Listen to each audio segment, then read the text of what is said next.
Welcome, ladies, to the Real Estate Investor Show, providing inspiration, strategies, and insight to empower women investors to live balanced and financially free lives. Now, here are your co-hosts, Liz and Andressa.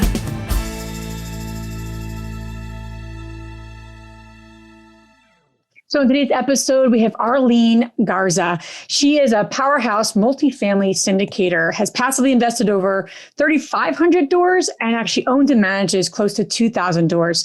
So she knows a bit or two around really being a powerhouse when it comes to the multifamily space. What I think you'll really appreciate a lot about our interview with her, she goes into the specifics around how she builds relationships with commercial brokers. We all know it's important, but the tips and ideas she actually gives to be effective, because not everyone's effective in building relationships with commercial brokers, but she gives some great ideas, real takeaways that you can actually implement in your own business. Yes. And as you guys might know, I'm like obsessed with processes and standard procedure. And so does Arlene. So I love when she shares with us what are her criteria of evaluating a deal before you even start crunching the numbers? Because many of us start crunching the numbers, spending hours and hours trying to see if that deal works. She doesn't even go there. She has her specific criteria that will save her time, and it will save you time too if you follow her tips. But she is also somebody that truly has a pulse on the syndication market. So if you're looking into syndication or being an active or passive investor, this is your woman. She's a really powerhouse, and you cannot miss this episode. Welcome back, ladies. This is Liz. And this is Andressa. Welcome back to the Real Estate Investor Show, where we are on a mission to empower women to live a financially free and balanced life through our Facebook community, through our membership, through our everything that we're doing, every event that we're doing, which we're doing a lot right now, not just with our community.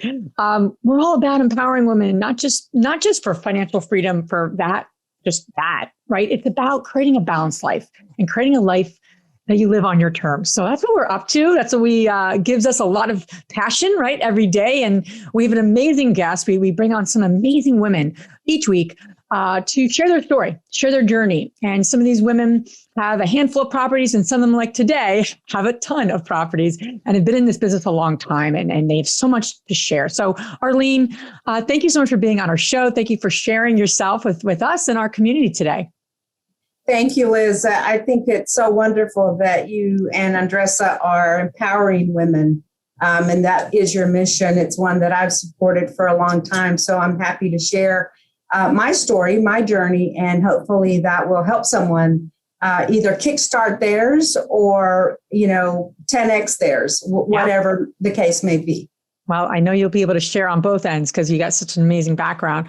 But as we always like to do, if this is your first time joining us, thank you for being with us. Thank you for sharing your time with us. So we really appreciate that. And we like to make anything you do with us, your time well spent. That's very important to us. We do not want to waste your time, especially as women. We do not have time to waste. So we do like to kind of kick things off, share something that's coming up for us, and then we jump into our interview because we want to get to it. We want to give you as much knowledge and inspiration and content as we can. So Andressa, what is happening? I think it is your turn to share something useful with our community. It is. And I'm going to talk about return policy. All right. I love it. What the hell are you talking about? Here, bear with me here. So when you guys probably heard my story a long time about moving to the US, one of the most exciting things when I moved here was the return policy. There's no such thing in Brazil about returning an item if it is not broken when you already purchased it broken. When we return things over there, they always ask, why are you returning? It's like, well, didn't like it, didn't fit. Well. That's your problem if you didn't like it. Wow. So there's no such thing. And then throughout the years, I've learned here that I can return basically almost anything without questions asked, which is like cool. I like that. Another day I went to a makeup store and was like, how are you guys doing now? If I can test the makeup, how do you guys do it? It's like, you just return it. And I was like, this is insanity, but it's okay. Here's the reason why I'm saying this to you. the return policy in certain case might work against you. And let me talk about what specifics I'm referring to. When I got started in real estate, I spent 30 grand in a coaching program, 30 grand. And I was determined to get that money back. You bet I wanted to get the money back. What I'm seeing around a lot of the times that people get in already thinking, I'm going to quit and get the hell out. I'm not going to give my full force.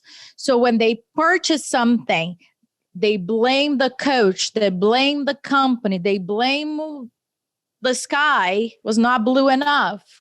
And then they quit. They quit too quick. In real estate, I encourage you to have a no return policy. You got to get what you get and you make it work. You work hard to get that return back, but don't go in thinking I'm just going to return if I don't like it or whatever it is. And also it takes the responsibility, your responsibility, right? Did you put 100% into it? Or you were just like trying it out? Real estate, there's no such thing. If you want to just try it out, try something else, painting, something else, right? But you're going to get paid as a hobby if you are treating it as a hobby. If you're going to be a real estate investor or an entrepreneur and you want to live a financially free life as we preach here, you've got to give 100%. 99 is not enough. So cross out the return policy of anything moving forward that you're getting yourself into and give yourself 100%, because that is going to give you the confidence that you need to make it work no matter what. And in real estate, we all went through different things. It takes a village and you got to pivot. And how can we make this work and move forward? Keep that in mind. I love that. I love that because, it's so many things. I mean, you could talk about that on a whole episode of all the psychological impact of our culture and how it really does impact us in our life. You're absolutely right. So yeah, you got to move beyond the group think out there, right? Where you can't return everything. I love that. Good stuff. That made me think. So, all right, wonderful. So Arlene, thank you again for being here. We always like to ask the women that are on our show, what propelled you to get involved in real estate investing? Great. Well, I'll just share a little bit. I was in the corporate world for 20 years in the banking industry. And my husband had a software company, a property management software company. So he had been exposed to it on the back end of seeing kind of how owners were managing their properties. And so when he sold his business, we decided to move to San Antonio because we both have families in San Antonio. And we like the culture and we like the opportunity. So when we moved to San Antonio, we started educating ourselves on real estate. I am less risk averse than my husband, who has been a serial entrepreneur. And so when he first said it, I was a little bit taken aback. And I said, buying real estate? What is that? And I've been a lender, so I've seen a lot of different acquisitions. And he said, yeah, it's a great way to build wealth. And so we started educating ourselves, became certified apartment managers, certified apartment portfolio supervisors through the National Apartment Association, and joined some real estate groups to be around like-minded people. And what I found was as my education level on the topic on real estate grew, so did my confidence. I think, Andressa, when you talk about a no return policy, part of it is understanding that eventually you will get comfortable with something. You will get more comfortable with something. And I will also share that our very first acquisition, which was a 24-unit property here in San Antonio, it took all the guts that I had because, we went through the process of finding a partner. Although my husband and I had business backgrounds, we had no multifamily experience. So we were advised, get a partner that has experience because the bank is going to want to see that. So we did. We got a small partner. And he was very helpful in many ways. But the first day when the seller drove onto the property to start the due diligence or to give us our due diligence materials, he drove up in a pickup truck, Texas, here we are. And he had this big green suitcase. He takes it out, drops it on the hood of his car, opens it up, and there were all these papers. He said, there are the leases, there are the financials, there's everything that you need. And this was truly a mom and pop, 70-year-old gentleman, California owner, which is actually what you want. But at the time, it totally took me for a loop. But what I found was that you just stick with it, right? You go back to what you know. You find the people that can fill in the gaps on what you don't know, and you just keep moving forward. And so we did. I did the leasing. I did the accounting, the marketing. My husband managed the rehab and the maintenance side of things. And it was a lot of work, but it was like a baptism by fire, right? It was the way that we learned the ins and outs of it on a small scale, where we weren't risking a lot of other people's money. I think our investor put in $20,000 and we put in the difference. And, fast forward a couple of years and we sold the property for a 370% return. So at that point, I was hooked. I realized that there is a formula, there are basics to this process. And if you follow them, then you're going to do fine. I mean, real estate is an asset that's very tangible. You can touch it, you can see it. And in terms of multifamily, they don't build B and C's anymore. They're building Class A properties. And so there's a need that gets filled by having these properties in the market. And it's a great business. It's good for the residents if you're a good landlord, and it's good for you as the owner because there's great opportunities to build wealth. I love everything you said, Arlene, and why I'm so excited to have you on our show too is that you've not only, you're not only in the business and built a very substantial portfolio, but you've taken properties full cycle, right? And a lot of people are like, oh, I'm doing all this. And you talk to all these syndicators, these people out there putting deals together. Like, what have you sold? They're like, nothing. I'm like, that's another conversation, a little bit of a red flag. But regardless, we want to jump into all that. I want to focus on something you said. And I really want to focus on it because I want the women listening to hear this. And I wish I got this sooner in my career of investing. You said there's a formula. And if you get the formula, you understand the formula, you can repeat the formula. And it wasn't until I think 8 years into our business that we really got there, especially in our multifamily business, there was a formula. And you just, it was the Burr method. And, it was before the books on Burr and all that stuff. But we dissected the formula that was working for us. And then we repeated it. And then we repeated it again. And then we went a little larger and repeated it again. And it wasn't until that moment that our business kind of grew and really took off in some ways and really started to get some legs to it. And I just say that because I think so many times we look at these TV shows, we listen to podcasts, we read books, and we hear these like glamour stories. And you know what? It comes down to figuring out the formula and then repeating the formula. Actually, not just repeating it, but correcting it, regrouping, pivoting, and then doing it over and over again. So I just love that. I wanted to, whether you're flipping, whether you're doing self-storage, it really does not matter what niche. But if you don't know your formula to success, and if you don't have one, that could be a reason why you might feel stalled out. It could be the reason why people feel stuck. I wish we did that sooner in our business. I agree. I agree completely. You're developing the formula, right? It's constantly growing. It's like a mathematical equation that you keep adding to it. Yeah. And every transaction, every acquisition, every disposition, we've learned a ton.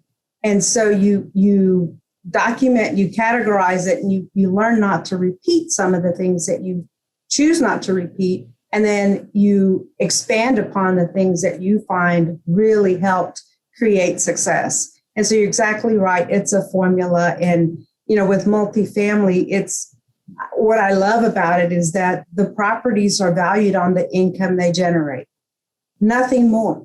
And to me, that's what made it very easy to wrap my arms around it, wrap my head around what is multifamily. You've got income, you've got expenses, you've got net operating income, and the property's valued based on the net operating income and a cap rate, right? And cap rate's just an indication of risk, right? The risk or reward. And so that formula has worked time and time again. And I will say of that formula, the income side of it, truly understanding the income side of that formula is key.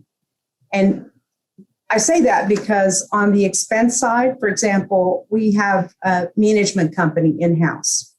And so we know what our run rate is on expenses. So when we go to underwrite, we know what to plug in, right, for a new acquisition. We also know when something's not right when we're looking at our financials and needs an adjustment. So the expense side can look very different to a lender, can look very different to a buyer or a seller. But the income side is where you're really going to drive that value. So understanding the rents is super important, whether it's single family or multifamily, understanding your market, staying on top of trends, what's happening in that market. I read so much, and luckily I love it. I mean, that's something that really jazzes me, is to read market studies, whether they're coming from the large, commercial brokerage shops, local real estate groups, et cetera, is staying on top of that, because that's going to impact your income at some point, either up or down, knowing where to be and how to position your property to take advantage of that. So I want to just pick back on what you're saying about the market. I'm sure you have different formulas for the market, the management, your tenants, different areas. But for somebody who already went full cycle and more than 500 units, and based on what we're seeing right now, what are your criteria, your formula for analyzing a market? Great. So one is we look at markets that have good job growth and good population growth and that are landlord-friendly. And so that those three things are key. And we've seen every bit of that impacted by COVID in 2020. So what we have typically bought, our criteria typically is 150 units plus in one of these faster growing markets. And we've purchase B and C assets. Now, not to say we wouldn't buy an A. In fact, we're invested final on an A property right now, but it's a property that was built more like a B plus asset, right? And so when we look at these, what we're looking for are properties where rents are below market. So typically $150, maybe $200 below market. As I said, to piggyback on what I said before, the income side is going to drive your appreciation in your property. And so what we've learned in 2020 is that the A properties took a little bit of a hit on occupancy and on rent growth, right? They kind of froze because that there was an impact to people's ability to pay those higher rents. And what we saw is some of those residents moved back in with mom and dad, or, looked for cheaper or more affordable housing. So that was one thing we saw. With the B class assets, what we saw in our portfolio is that our collections remained pretty steady. There was about a 2 to 3% differential in 2020 than previous years. And that was because of the job losses and the impact that happened from the shutdown. But overall, the B assets performed pretty well. In fact, we were pleasantly surprised. Across our portfolio, our NOI grew 10% during COVID, and our occupancy grew at every property. And I think it's because, what we found is that people found that their housing and their food are the number 2 things on their priority list. And that's not to say we didn't work with a lot of people that were affected. We did. We filled out probably about 175 rental assistance applications. We took it upon ourselves to do it for them. One, because we're more familiar with the paperwork involved. And so we would deliver to their doors and say, this is our way to help you. And we also did a food drive. My husband and I went and purchased groceries, and our team put together big bags of groceries because our assistant managers who do the collections were commenting that people were coming in and saying, I'll pay you the rent. I just don't know how I'm going to feed my family.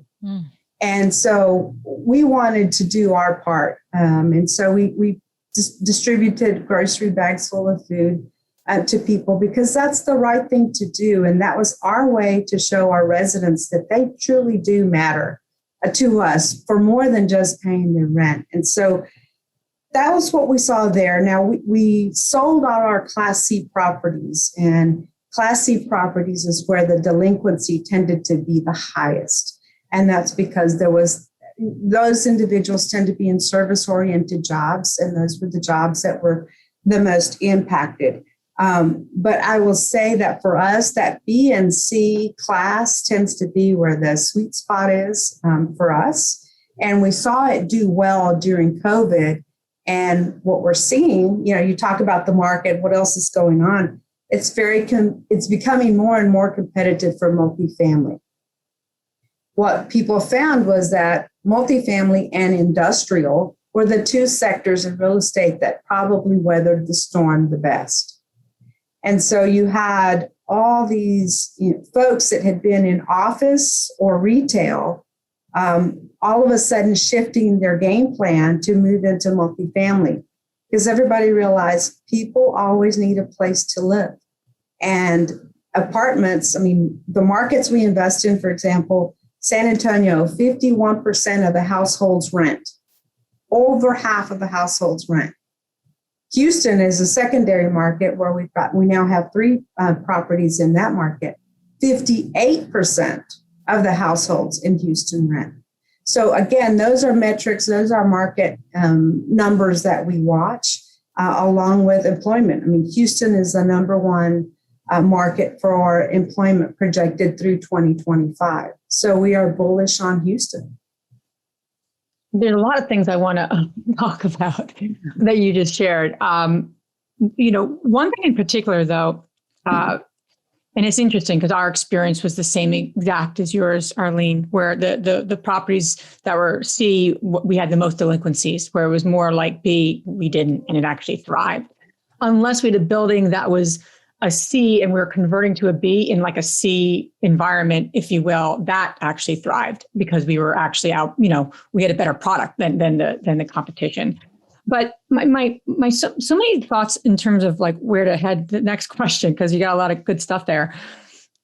That is exactly what I think the concern or problem or challenge that a lot of people are having, especially in the multifamily space, is that people that have been in the multifamily space are getting outbid, right? People are overpaying for deals right now. And I can rest assured that the markets we're more in the Southeast, that's happening. We've gone best and final like 3 times in the last 2 months and have gotten outbid. And that's okay, because we think they're overpaying for those buildings, and that's fine because we like to keep to what we know, but it's happening. And so are you finding yourself and your team saying, okay, you're in San Antonio or in Houston, these are popular markets, probably even more popular or more hot than even the markets we're in. Are you finding yourselves saying, okay, we got to work a little differently here to find deals? Or is this kind of making you pivot a little bit in your business? I'm curious, like, how are you kind of working through that kind of the hotness of the market and the crowdedness of multifamily right now? What Sure. are you doing maybe differently, or are you kind of staying close to your numbers and just keep going after more deals and maybe trying to find more, off-market properties? So I'm just curious how you're navigating the current market we're in and just the competition. Sure. And I think your points are 100% correct in terms of how hot these markets have become and how hot multifamily has become. I will tell you that I speak a lot to brokers. In our world, there aren't a lot of cold calls that work. They're all generally coming from a multifamily brokerage firm. And so during the time that nothing was happening, I took advantage of that time to talk to these brokers.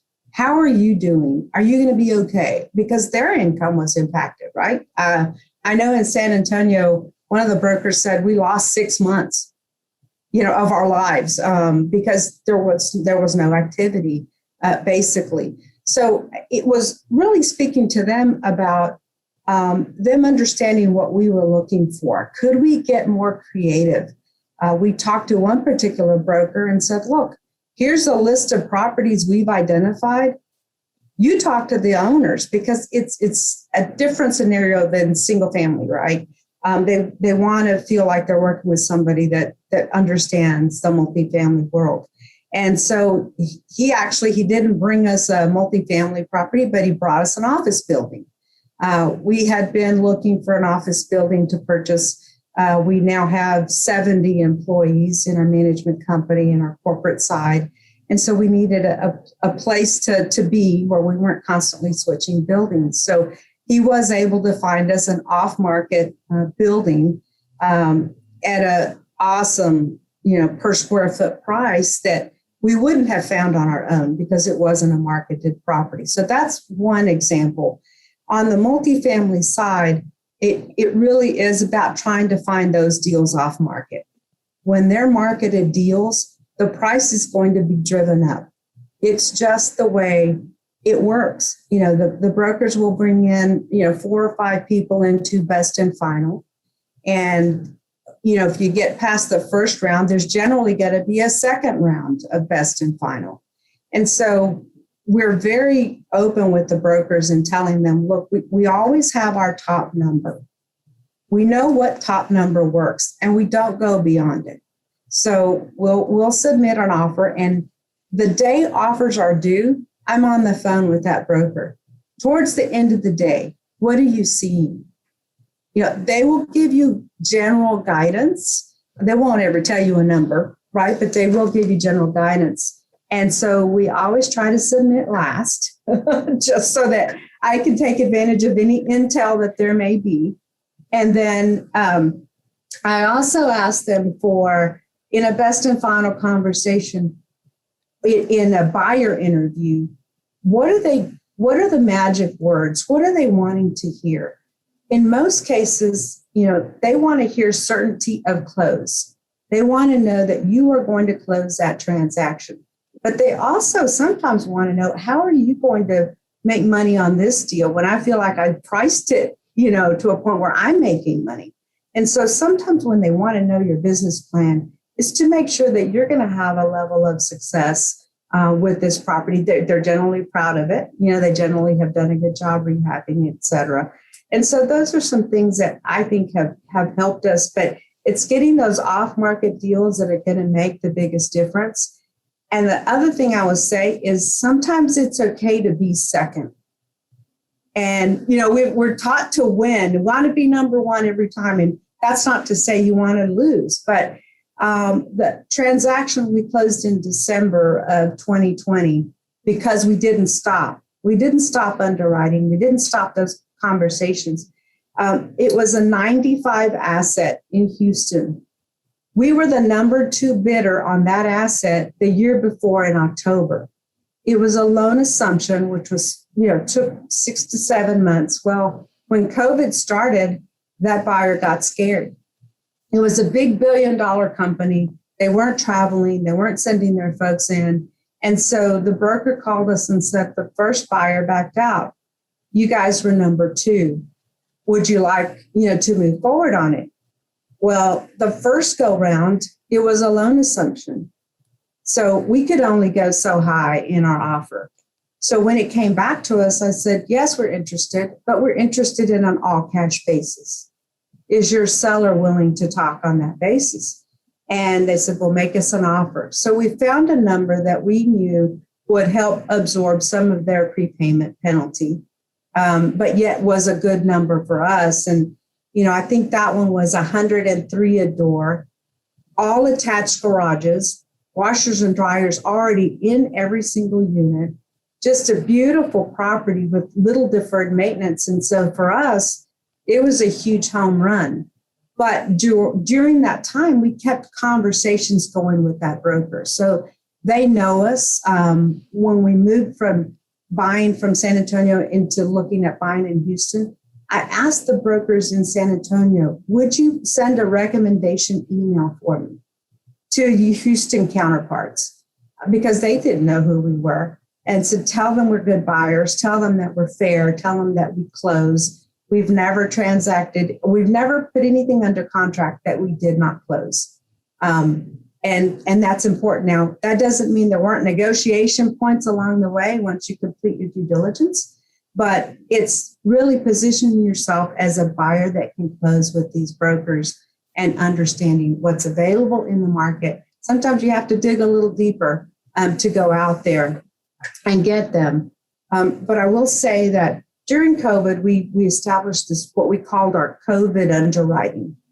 And that underwriting involved not taking as much of the rental increase in year one and pushing it over to year two, in case the market still had not stabilized in that first year of acquisition. And so that one gave our investors peace of mind and gave us peace of mind that if the deal worked on that basis, it was going to be a home run. And so we were, now we've loosened up a little bit. We're looking at, the exit cap rates a little closer. I mean, cap rates have compressed. And so, but you don't want to, that's your big key on the back end is how you set your exit cap rate in your underwriting. And so those are all the things that we looked at and are still looking at even in today's environment. Well, I was going to pivot into underwriting. So you went there, because one thing that I want to highlight that Arlene was saying to everybody, sometimes we focus a negotiation on the money itself and we forget the clues. So I just want to repeat, because if you missed this, I want to repeat it to you, that she says that she is in contact with the broker all day long because she want to hear the magic words. What are those words? If the broker is not telling exactly what it is, but tell me the conversations and the words, what they care or what they are having a problem with. You're really trying to interpret all of that and use it as negotiation power. So I love that. So in terms of underwriting, Arlene, there's not a recipe that fits all. And with COVID, underwriting process change, pivot many times. For somebody that is looking to underwrite their first deal right now, I know that you mentioned on your first deal, you had a partner that had experience. Would you continue recommending that most importantly regarding the underwriting? Because if that part is off, as a brand new investor, you're in big trouble here. So would you still recommend that, or are we making underwriting more complicated than what it should? No, I think, Andressa, you're hit the nail on the head. I do think if you're new to this business, find a mentor, find somebody who has done this repeatedly, who has a good track record, demonstrated track record. And then find a co-sponsor, find someone that has also done it before, that knows the pitfalls, and that can also be a good way to get you in the door with these brokers and get you into a best and final, because there is that track record that everybody's looking at. So those are key things. And then once you get into the underwriting, we have a couple of things that we do. One, when a property comes to us, either off market or on market, we run a crime report. We've got a pretty extensive crime process that we follow. So we don't even start looking at numbers. We look at location. Is it a location we and or our team would want to be in? And if it passes that muster or that level, then we go to what we call our shortened underwriting model. So it's truly putting in, the purchase price and all rehab and the rents and other income and all of that. So we go through that process. If the numbers work there, then we have a more extensive, detailed P&L driven process that we underwrite. I talked about, the rents. If you consider that you're going to rehab a property, what percentage of that property will have been rehabbed in that first year? Don't make your rental increases so high that you're making the assumption that 100% of them are going to be rehabbed and the rent increases are occurring in that first year. It's just not going to happen. So that's super important. And again, we shop every single competitor ourselves. We go to those properties, we look at their non-renovated and their renovated units, and we compare them to what our typical renovation product looks like. And we make sure that we're looking at apples to apples. We also will shop in 1 or 2 A properties in a 1 to 3 mile radius, because that's your top of your market. If you're underwriting what those properties are getting, you're probably not going to get there, right? Because they're offering a different product set, different amenities, et cetera. So those are important things to look at. The other thing I would say is that make sure you have enough money that you raise for several things. For your rehab, make sure that you don't, assume $2,000 a door when you really need, $4,500 to $5,000 a door, because you're not going to want to take that out of operations later, because you're going to shortchange your investors, right? If it's going back into rehab. So make sure that your rehab plan and your dollars for that are enough. The other piece of it is on your reserve dollars, your unencumbered, sitting in the bank, just in case there's something that happens. So when COVID happened, we went through and we looked at, across the board, how many months could we operate these properties with the reserve cash that we had? And we sent that analysis to our investors. We were reporting about every 2 weeks to our investors on what was happening with the properties. And we also did a stress test of how low could occupancy go and still break even. Well, we do that on the front end, on whether it's COVID or not. We always look at stress testing the properties to make sure that, one, we have enough reserves to flood the property if something were to happen, even a fire or a disaster or something like that, so that we could operate it well. So those are a couple of things that we look at pretty closely in our underwriting. And when you're looking at cap rates, I will just say this: look at the price per door that translates to on the back end. Is it reasonable that if you're buying it at, let's say, $100 a door, that you're going to sell it for $190 a door? Maybe, maybe not. It depends on the market. But what is everything else selling for, in that market? And make sure that your cap rate translates to a price per door that makes sense. So those are just some of the things that we look at. On the other income side, I will say that right now, smart home technology is a big thing, but you got to know how to underwrite it. How much are you going to actually capture from that?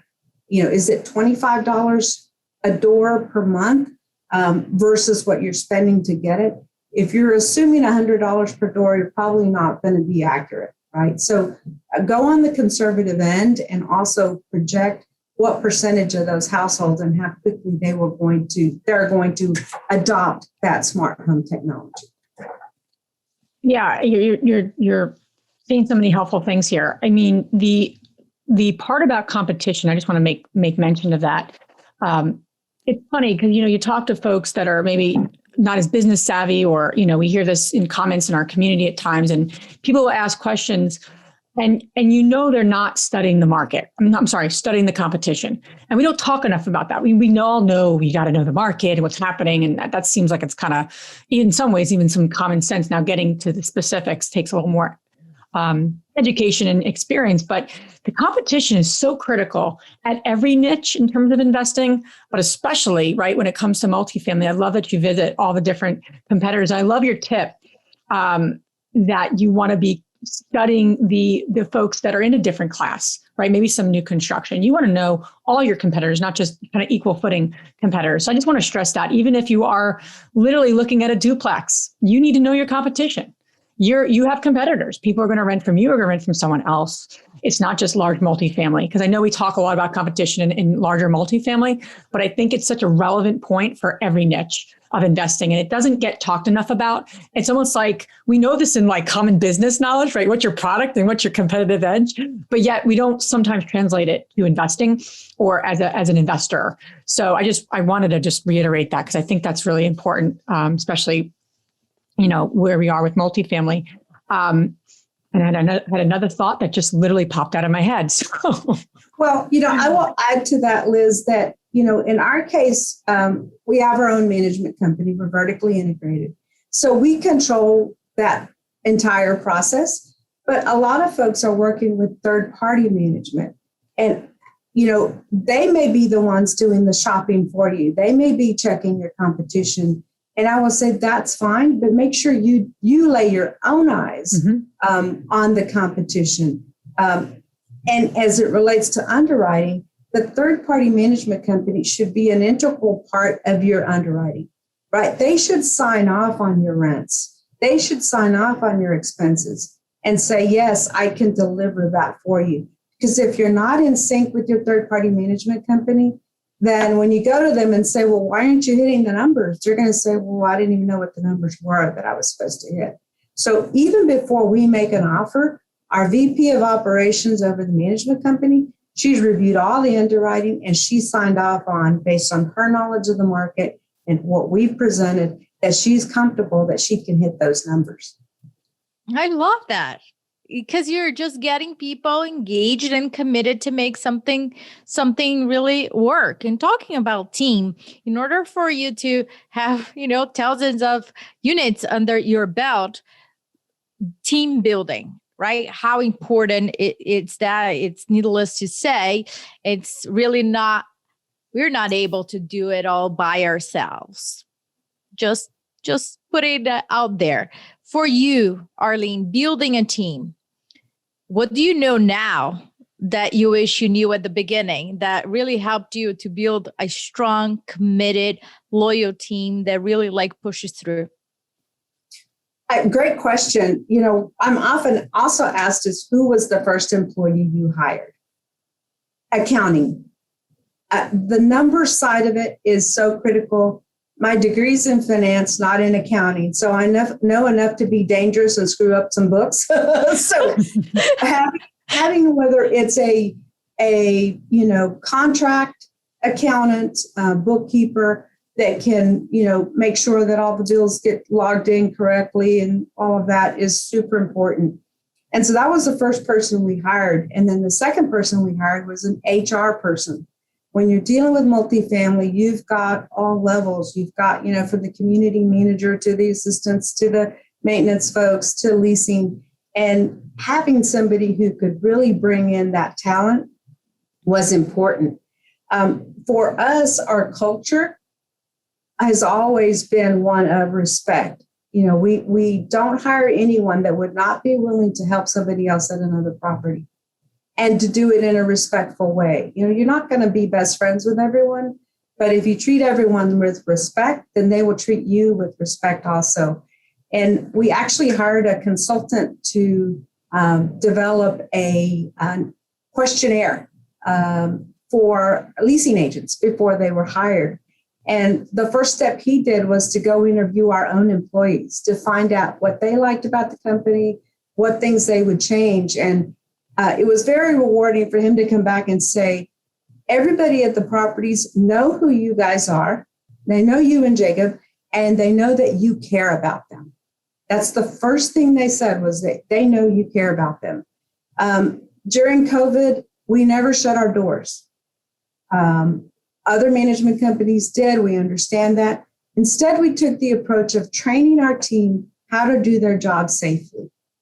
And so that's part of the reason why our NOI grew and our occupancy grew, because we kept taking care of the residents. We didn't stop. After we'd gotten through the big bulk of it, My husband and I bonused every single employee out of our own pocket as a thank you to them for risking their lives, if you want to look at it that way, but more than anything for their dedication to the company and to our residents. And, I will add to, the question you asked, develop an org chart of what you would want your company to look like. Run your business, run your investing business as a business. Look at that org chart and go, do I hire for that or do I outsource for that? But you want to have all those key pieces in your business in order to grow it and to scale it. We've always hired more than we needed because we knew we wanted to grow.